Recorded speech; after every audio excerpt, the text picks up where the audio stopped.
Welcome everyone to Wigan Weekly, your one-stop for all things Latics. This is our very first episode, so we are absolutely thrilled to have all you Wiganers join us. I'm Charlie. And I'm Curtis. We're two proud Latics season ticket holders and huge fans, here to bring you all the latest on Wigan Athletic each and every week. We'll cover recent games, club news and upcoming fixtures, everything you need to stay connected to the team. Yeah, guys, we're absolutely buzzing to get this show on the road. So let's dive right in. We're going to start our recent clash in the FA Cup, which, of course, was last weekend against Carlisle. And fair to say, it was an absolute nail-biter. Would you agree, Curtis? Yeah, I certainly would, especially considering we didn't put any past them when they had 10 men for literally all the game. Yeah, I completely agree on that. Although I do think that 2-0 certainly surprised me. I don't think anyone saw that coming. I thought we'd keep it 1, but Jonny Smith gets his goal. So yeah, we take it and then we move on to Saturday now. So yeah, we're good to be around 2. Obviously a tournament we're all familiar with. So yeah, Kurt, I mean, what do you think going into the Cambridge game? You excited? You nervous? For the Cambridge game on the 30th of November, it's been confirmed as now, by the way. I think it's going to be very, very interesting because we've obviously struggled at their stadium for the last 2 games. Obviously, we had a 3-1, was it, earlier this year, and then a couple of weeks ago it was, 2-0? So I think it's certainly going to be a challenge for them. So Maloney needs to put a lot into that fixture before it happens. Yeah, it will be. And, I mean, knowing this club, guys, I think we've got quite a bit of, I don't know, I would say we're going to get a better look in this competition. We won it, I think last season we weren't that good. I mean, we only just beat York. We did beat Exeter, to be fair, with 2 good goals. And then obviously the Man United game came. I mean, what happened there, but I'm a good player because at the end of the day, guys, it's always exciting seeing Wigan play a Prem team because you never know quite what will happen. But well, that's it as well. When you've got, obviously, these big Prem teams coming to your stadium, it does really help financially, and that's why it's quite a shame when all these smaller teams get knocked out, unfortunately. It does, but I think, as we keep saying a lot, I do think it was quite a crime that Burton gave the entire allocation of the East End to Man United. I mean, I know that he'll have his reasons, but for me, bad idea for me. Yeah, I get it's a letdown, but obviously you've got to see it from the club's perspective. If they want to reach their aims of A, keeping it sustainable, and obviously B, making money, they sort of needed to do it, really. I do agree with that, yeah, but I think it should have been a different stand allocated. But anyway, guys, that's been and gone now. I think that was nearly a year ago is actually terrifying. Nearly a year ago? Oh, my God. Unbelievable. But anyway, guys, moving on. We focus on a bit of more recent news. So this week, it obviously was confirmed that Josh Jones has returned to Oldham for the rest of the season. I think this is a very, very interesting move. Sorry, I will correct that. He's not moved until the end of the season. He's moved until January. Yeah, January 2nd, 2025. Moving on from that, what do you think about this, Curtis? Do you think it's a good move, bad move? I think that's going to go for Josh Jones. Well, it's probably going to get him more game time, which would be great for when he obviously comes back. But I mean, yeah, he does quite well at Oldham. I mean, he played his first game there. What was it, last night? And he scored. So he's doing all right there, starting off well. That I must say, the goal to see him score in his first game gives confidence. Obviously, he's linking up with Kai Payne, so I think him having some familiar faces there is definitely going to be a boost. So yeah, that'll be interesting to see. We've not seen much of Josh Jones. He's certainly a good player. I mean, I think he still lacks a little bit of experience and quality. I think this is a good loan from the National League. It's a good league. It's harder working, so I think he'll get some good experience there. So well, yeah, that's it. Obviously, if they're getting game time, then obviously it's really going to help them improve. And then obviously when Wigan Athletic want all these youth players, they're training them up, and then obviously that's how they're going to keep the sustainability, by selling them off for more money in the future. Yeah, I must say, I mean, on the subject of youth, I mean, do you think Wigan as a club, I mean, do you think we use youth too much, or do you think we use it to our strengths? Because I know that Maloney's got this very big idea of, promoting the youth squad and, using the academy players. I mean, I know it's a good idea, but I think it's more for the fact we haven't got that much money. We have to sort of use what we've already got at the club. That's it. We've got to utilise the resourcing as well, because obviously they've been promoting that. What is it? The Future Fund, to try and raise them vital funds for helping develop the academy players.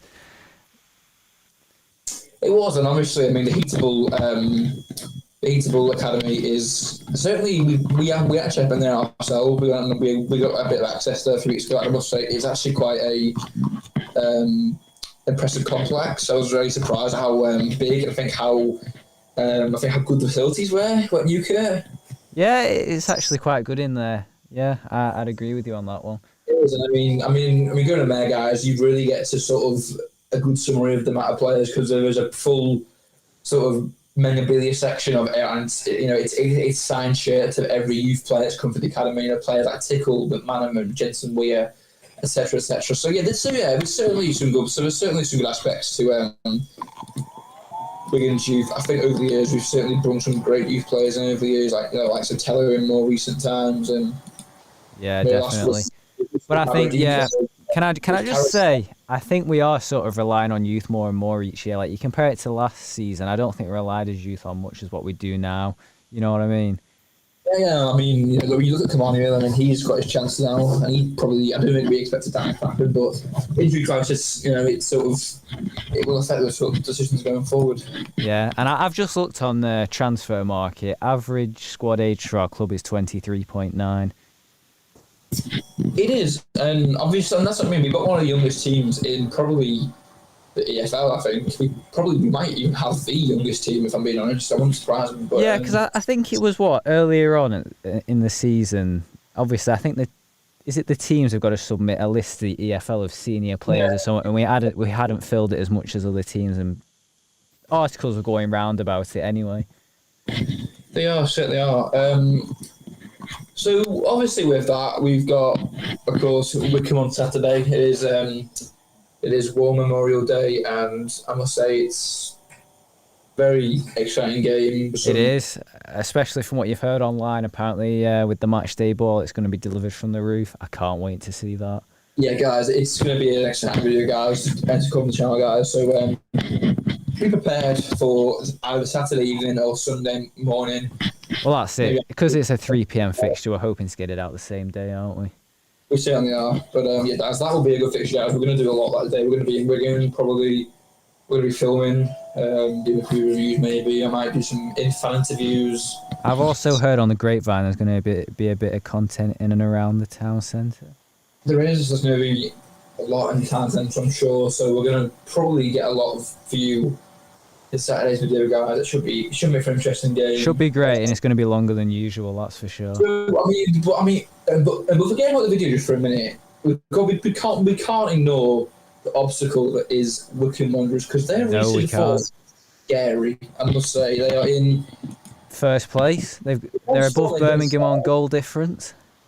Yeah, I mean, they obviously had their brief stint in a championship season a few seasons ago, and I think since they went down, they've not really had this momentum for a while. But Matt Bloomfield, the manager, is got the team in great form. I mean, you look at their form, guys. They've won their last 5 games. They've got 31 goals.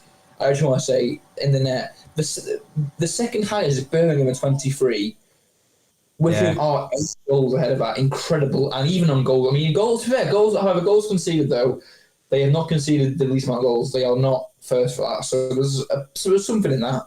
Yeah, and I mean, obviously, it's important to mention that they did absolutely thrash Stockport County 5-0 earlier this week. And let's face it, and Stockport's recent form has been not great, but they've not got a bad team at all. So, I mean, I could probably see them staying up this year, most definitely. They've made a good comeback. But, I mean, speaking of staying up, do you think Wigan will stay up? Oh, it's really hard. I mean, obviously, like we said, they're relying on the youth more, but I reckon we could probably stay up. It's on the cards. I mean, if we could do it last year, I think we can do it this year. We certainly could. I mean, we're not that far gone. I mean, because we've got quite an advantage. I mean, we're 3 points from 20th, we're 19th, so we've got a bit of advantage there. Obviously, we are we're 9 points from rock bottom, so it's not like we're in grave danger, but there's still danger lurking if we're not careful. Yeah. Like, we need to make sure we don't repeat, like, mistakes, especially, like, own goals. Like, that seems to be a big issue, especially at the Blackpool game. Definitely, I think composure defensively, because at the moment, guys, we saw it against Mansfield. Jason Kerr mistake, Tickle made a couple of errors. It's not great, guys, but I do think over the Wycombe game, as we keep saying, we seem to have this wonderful record against the bigger teams. We can't really seem to get results against small teams, but when it comes to likes of Peterborough and Lincoln and Mansfield and Wrexham, we sort of have this. We play better. We've got a good record, so taking that into account, we might have a chance into it. And that's the thing. When we look at last season, obviously, when we were at home, I feel like we had quite a good game. I mean, obviously, it was, it had so much added time with Hughes's 20 minutes into added time goal. I completely agree. I think, I just think that Saturday's game, it means a lot because realistically, guys, we've not actually won a game. We've lost our last 4. Not draw. We've drawn 2 out of the 4. Lost, yeah. So it's a bit of a mix. It's a bit of a mix at the moment. Yeah. Obviously, it's the worst, but since the Peterborough win, not much has really gone our way, to be honest. Yeah, and that's the thing. When we were away at Wycombe last year, we did, unfortunately, narrowly lose 1-0. But I am hoping that home advantage might help us this time round. But overall performance against Wycombe, we've won 12, drawn 5 and lost 3. So we've always had quite a decent track record against them. So I'm hoping that we can pull it off. It's a lot to ask, but... speaking on terms of current Wigan news speculating, it's understood that Wigan today published an article which reckons that we're going to be on a hunt of a striker in January on maybe a free. So that's interesting. Obviously, we got a lot of free players this summer. Players. The main one being Will Aimson, he was on a free, and he's proved to be quite a bargain. But it's difficult really. We haven't got much money, guys. We've got an owner which doesn't really put much money in. I mean, I can't really diss Danson too much because he certainly saved us. Because and obviously he did take millions of pounds on in debt with that. If we'd gone much longer with our owner, guys, we could have potentially gone extinct. We would have ceased to exist. So. Yeah, we've got to be thankful even if we're not the most impressed that money's not being put into it, because like they said, they want to promote sustainability. So as the fans, we've got to respect that, because at the end of the day, we've still got a club thanks to him. We do, but at the end of the day, we need money though. We need to be... Well, we do. If we want to go back up to the Championship, it's inevitable that we need to get some, good players in. But you say that, but I don't know, because we went up in 21-22. That was a great season, and there was enough money there. We went up, and we just couldn't do it again. And it was another season we just couldn't do the Championship. The Championship for me, our team is always League One level. It's never going to be Championship level until we actually get more. Yeah, and I think especially when you're talking about Championship level, obviously I don't think we should have sold off Charlie Hughes if we wanted to go back up. I mean, we need money, but he's doing well in being at Hull now. He's doing well, but he's not playing that much. I've noticed he's not really a first team starter. He's off the bench. He's had a few injuries. He has appendix out about a month or 2 ago. Yeah, so but when you evaluate these setbacks, considering what he's done whilst he's been there, it's not been too bad. It's not. However, I think, but when you look at, we've got Sam Tickle who's so similar to Hughes. They both come in at the same sort of time. They both had such a good last season, and I think. Tickle guys on deadline day. Tickle had a chance to go to Arsenal. This man turned it down to stay at Wigan. Yeah. Charlie Hughes did not have to go to Hull, because I know that you're going to say Hull are a different team to Arsenal, but I don't know if for me at a young age like what Hughes and Tickle are, for me my personal preference would be I would rather be starting every game than being on the bench, being second, but maybe even. And I think at the end of the day. Sam Tickle did realise that. Obviously, he knows that if he wants to get better, he needs to sort of stay and have this game time because it's vital for his development. It does, and I mean, speaking of Tickle had an absolute blinder again against Carlisle. Some of the save that man made, and I mean, as Maloney said, if he could choose one keeper in the English goalkeeper, he would choose Tickle, and I think that means a lot. I mean, what do you think that, Curtis? Because I think we're on the level. Do you think that's quite a bold claim, or do you think it's the right claim? I certainly think I wouldn't say it's too bold, and I would say it's quite right. I mean, obviously, you're going to turn around and say, oh, yeah, there's better keepers that maybe are Prem keepers, whatever. But for his level at League One, I'm not going to deny, great keeper. I will say, though, for the Tickle stats and consistency, they really are sublime. He has been one of the most prominent goalkeepers probably in the last couple of seasons in League One. It certainly has been, for me, to stand out in League One. Yeah, definitely. Easy championship level, I think so. I think he could definitely do it in the championship with a team, but obviously he's got nowhere. I hope for the time being anyway. I think for another season at least. But yeah, so that's the way we see it with Tickle. But it's difficult. Obviously, we spoke about Saturday's game, and I think, I mean, in terms of a team, I think we've got. We've got a few injuries still. I think players like I'm aware that Toby Sibbick's back. I think. Oh, is he back? He's back. Yeah. Do you think there's any chance we might see him playing on Saturday? I don't know about that. Maloney seems to be very picky when it comes to selection. He seems to really wants to. He only plays players when they're 100% fit. He won't just play them, after one session maybe. Yeah. So it's difficult. Maloney, I mean, it's difficult really, yeah, because I think our current selection, we've got Kerr, we've got Aimson, we've got Carragher, we've got a great list of players, and it's difficult to narrow it down.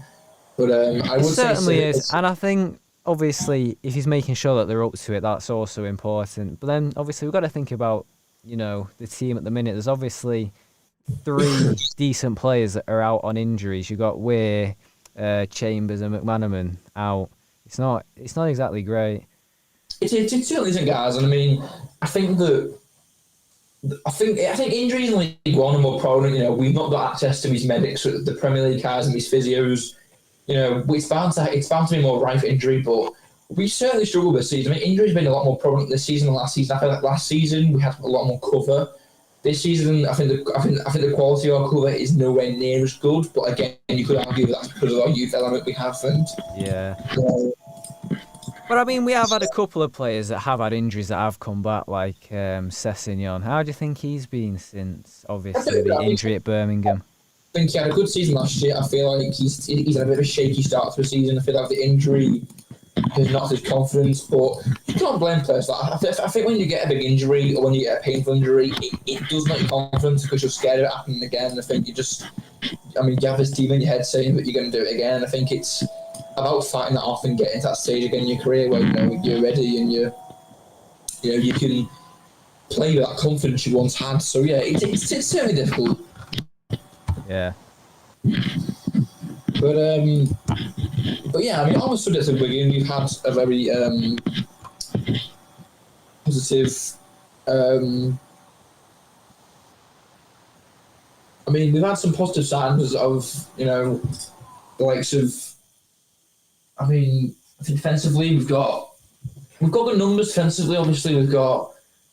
I mean, Kerr and Aimson had their moments against Blackpool. I think.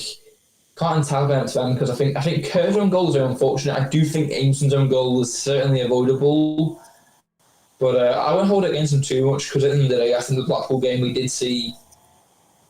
saw improvement in the first half. Rankin and Smith for those 2 goals, but I mean to lose in that fashion against your big rivals, it's not great, it Kerr.